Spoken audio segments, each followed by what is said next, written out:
started his budget speech off, in my view, in a very appropriate way by making a confession. The confession was that the commentators, and that includes himself and his predecessor and many others in this House, had got it wrong when it came to the growth of the UK economy.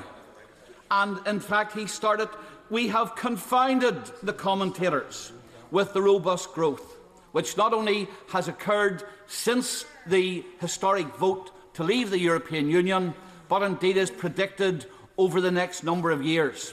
And another number of members have already said that he didn't make any mention of Brexit, because I think that there are many members in this House who still feel that Brexit has only been properly mentioned if it's mentioned in negative terms. They don't want to hear the good news that Brexit and the decision to leave the EU has not destroyed and will not destroy our economy. And of course, the Chancellor also made the point, and he quickly made the point at the very start, that this budget was designed to prepare the United Kingdom for a brighter future and to prepare it for a stable platform when we enter negotiations. Now, while I don't agree with everything in the budget, we've got to accept that the money which will be spent on infrastructure development, the money which will be spent on innovation, research and development, the money which will be spent on education, the changes for technical education, all of those are designed to make our economy more competitive and designed to enable us to take the opportunities which will be presented when we are free of the European Union and therefore able to make trade deals with countries across the world. And so to say that this budget did not mention or does not cater for or does not acknowledge the challenges which face us when we leave the European Union, I think is incorrect. There are things in this budget which I particularly want to welcome. I want to welcome, and I'm not going to go into them in any detail in the short time that I have, but on a number of occasions we have raised with the Treasury the whole issue of making tax digital. In the debates we've had in Westminster Hall, there's been a much more hard line than what has been shown here today. And I'm glad that the Chancellor has accepted that making tax digital was going to create huge problems for many small businesses, and I trust that the arguments which have been used to extend and delay the introduction of making tax digital for 1 year will be applied for future years, because, as has been pointed out already, many businesses, either because they don't have the facilities, they don't even have access to the internet, they will rely on accountants, will find that they would have either found it impossible or costly to meet this requirement.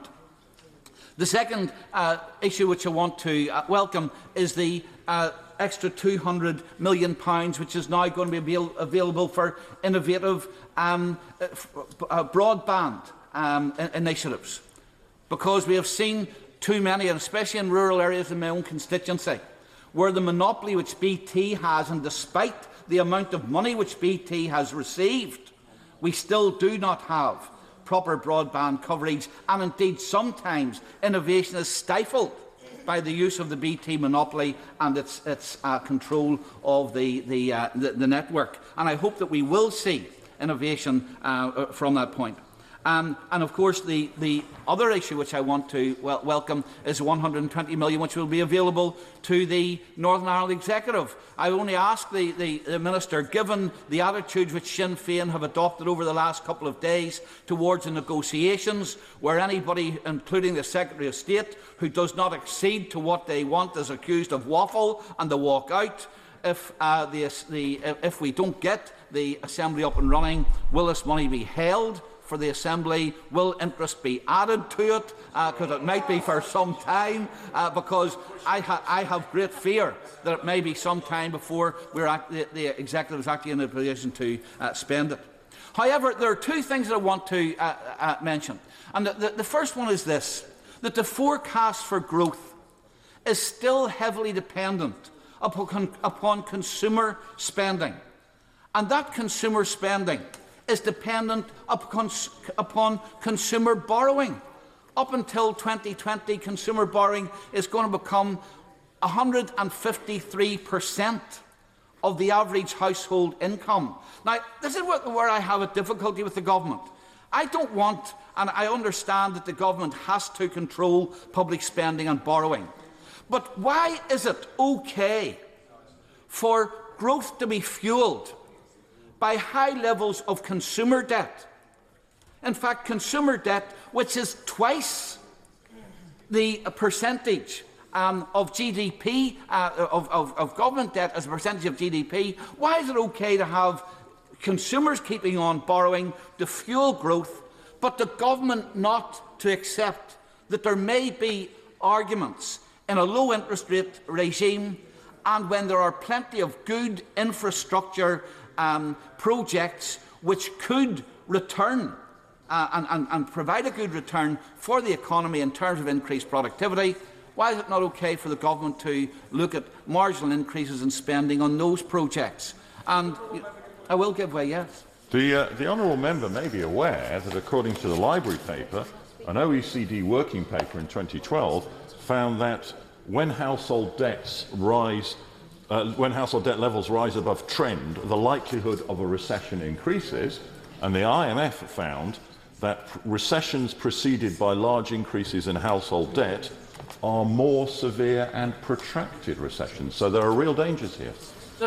There are real dangers, and whilst I understand that consumer spending is such a huge component of GDP, of course we need to have buoyant consumer spending. One of the reasons why I believe that this constant talking down of the economy is not good for future economic growth. But at the same time, we have got to recognise that focused public investment in the economy is, first of all, affordable, and secondly, desirable. And yet there seems to be a resistance from the Chancellor to undertake that, and we'll give way yet. On that specific point, would he agree that rather than keep the Chancellor keeping his investment war chest for another 2 years, he'd be better to spend it now on infrastructure and offset anything that might come in the future? Well, I think that, especially given the way in which government fixed capital spending is due to fall over the next the next year, there is a strong case for saying that. And of course, at a time when interest rates are low, and if it is predicted interest rates are going to go up, now is the time to do the borrowing for it anyway. The second issue that I want to raise, and it has been raised by a number of other members, but because this is so important to a constituency like mine, I do think that it needs to be said, and that is the increase in tax through national insurance contributions on the self-employed. I serve a constituency which is about half rural. There are many people who depend upon self-employment as the way in which they can have a job. And indeed, because we have lost a number of jobs in big manufacturing closures over the last couple of years, many of the people who have lost their jobs have moved into self-employment. Indeed, the local enterprise agencies in my own constituency have probably put people, because of their training, etc., which would give them about 1,400 people, I think was the figure they gave me recently, into self-employment. And many of those people will start off. They take a risk with their redundancy money. They work long hours. They don't work for a great deal of money. They don't have the benefits which people and the security which people who are in full-time employment have. And for the government to say, well, the system has been abused and therefore we've got to level up the taxation which is paid. We don't do that in other areas of taxation. And to cite examples, for example, the BBC get their top presenters and get them to go into self-employment to avoid taxation. If that's an abuse, stop that. But don't impose additional costs on people who have actually helped to bring the employment figures in the United Kingdom up, bring unemployment figures down by taking risks and going into self-employment themselves. And I think that whilst the Chancellor tried to make small of the amount of money which would be involved, nevertheless, for many of those people, they are struggling at the margins, because they're trying to get businesses up and running, and the difference in taxation will be significant for them. And I do think that the government has got that one wrong, and it's an issue which hopefully will not come back to bite them, but which I don't think has been very well explained. The last issue that I want to raise, Madam Deputy Speaker, is the issue of housing. And if we look at the figures, one way of increasing employment and, of course, increasing productivity in the economy is to have a good housing stock where people can easily move around. And yet we find that housing starts and housing investment is due to fall by 50% this year and stay at that low level.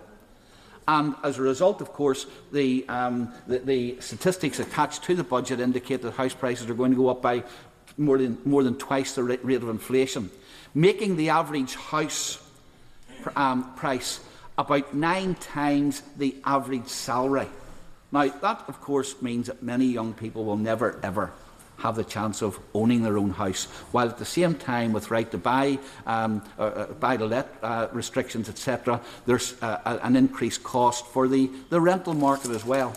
And it's disappointing that in the budget, the Chancellor did not raise any proposals or bring forward any proposals as to how he is going to deal with the housing issue in this economy, because it is as much part of making the economy fit for the future as it is of giving people the opportunity for a decent home.